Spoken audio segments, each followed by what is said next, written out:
waxay ka soo saartay culimadu arrinta kiniisadda hadalkeedu taagan yahay ee magaalada Hargeysa qodobadan soo socda.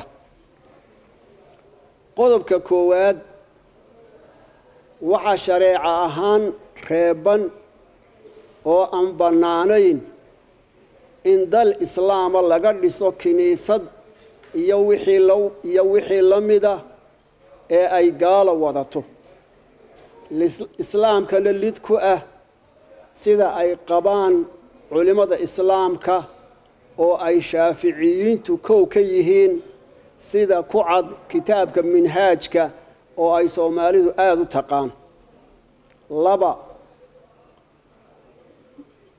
marka aynu ognahay in kiniisadda kaatooliga ah ee magaalada Hargeysa ku taal gumaysigii Ingiriisku ku dhistay sharci darro iyo jujuub ma bannaana in dayactir lagu sameeyo iyo dib u habayn oo la hawlgeliyo.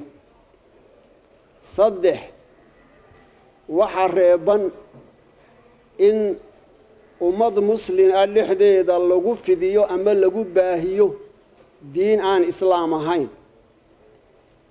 afar wax maslaxad adduunyo iyo mid aakhiro toona oo ummadda reer Somaliland ugu jira kiniisad dhexdooda laga furaana ma jirto. shan looma cuskan karo daliilna uma aha si dalkeenna looga furo kiniisad in la yiraahdo wadannada gaaladaba waxa ka jira masaajid iyo xarumo islaamku uu leeyahay. maxaa yeelay islaamku waa diinta xaqa ah ee alla raali ka yahay oo bedelay dhammaan diimihii hore. lix arrimaha awgood waxa aan xukuumadda Soomaaliland ka codsanaynaa in ay ka noqoto wixii ay heshiis gashay ee ay la gashay hay'ado iyo cid gaara oo ku saabsan kiniisadda hadday jiraan. madu way ka shireen mas'aladanna shariicadu waxay ka qabto way isla baadheen iyaga oo u badnaa Hargeysa goboladana la xidhiidhay mowqifkoodu isku mid buu ahaa. mar haddii shareecadii la soo bandhigay wixii ay ka qabtay ee qawiga ahaa ee raajixa ahaa iyadoo la sababaynayo waxaan rajaynaynaa insha allahu tacaala arrintaasi inay intaa ku soo ururi doonto.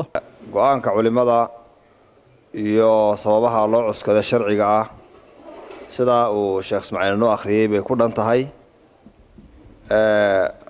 sidaasaana culimadu ay isku waafaqsan yihiin markay in badan isla eegeen habeenadan iyo maalmahan baa runtii siyaas ayaa caawa culimadu inta halkan fadhideen muuqbaahiyaha ka muuqata ay inta kale aan iman ay ku matalayaan inay soo gudbiyaan xukunka shareecada islaamku ay ka qabto arrinka noocaas oo kale ah iyo talada ku aadan xukuumadda Jamhuuriyadda Soomaaliland iyo shacabka muslimiinta dhammaan ay u soo gudbinayaan.